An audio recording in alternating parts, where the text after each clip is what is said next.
kali ini Miss akan membahas seputar tentang basic artikel.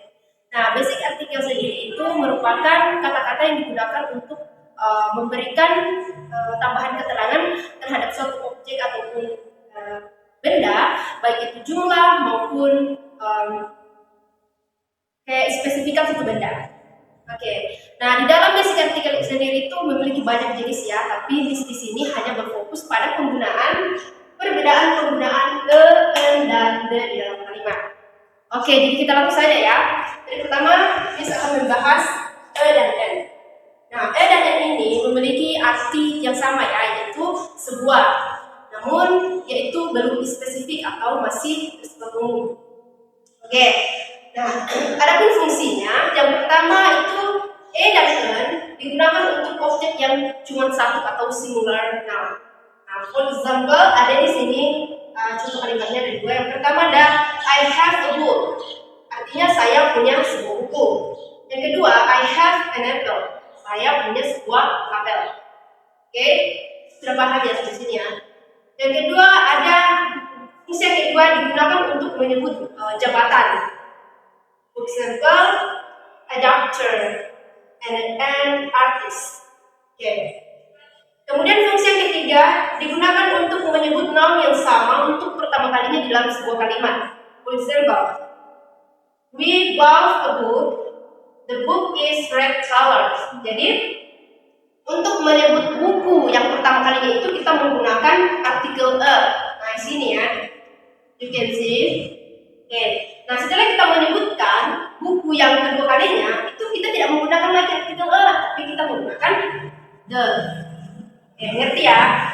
Nah, adapun perbedaan dari the dan n sendiri itu cuma satu perbedaannya ya, yaitu ketika kita menggunakan ketika awalan huruf dari noun ataupun objek itu berawalan huruf konsonan.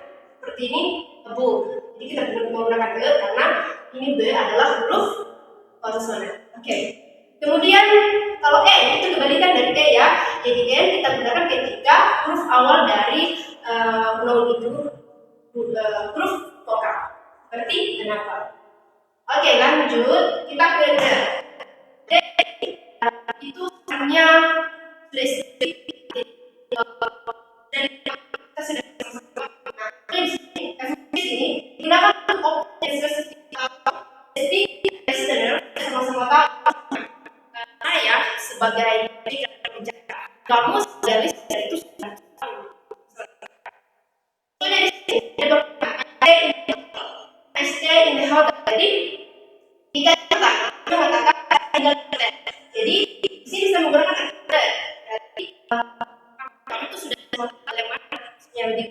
Kalau yang ini I stay in the hotel, jadi itu kamu di hotel tapi belum spesifik hotel yang mana. Memang hotel yang biasa tinggal di hotel, tapi belum ditahu seperti itu. Mengerti ya? Kemudian fungsi yang kedua digunakan untuk menyebut benda yang sama untuk kedua kalinya dalam sebuah kalimat. Jadi kebalikan dari tadi. For example, ada I bought a book yesterday.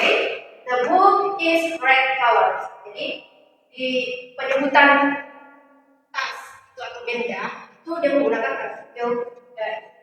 Nah, setelah menyebutkan tas yang kedua, itu dia menggunakan artikel the. Jadi tidak menggunakan lagi menggunakan the. Oke, cukup sampai di sini. Mungkin kalian sudah paham ya. Jadi saya harap dengan menonton video ini kalian semua bisa paham dan saya harap kalian semua tetap rajin belajar ya, karena tanpa belajar kita tidak akan pernah bisa tahu. Oke, itu see you.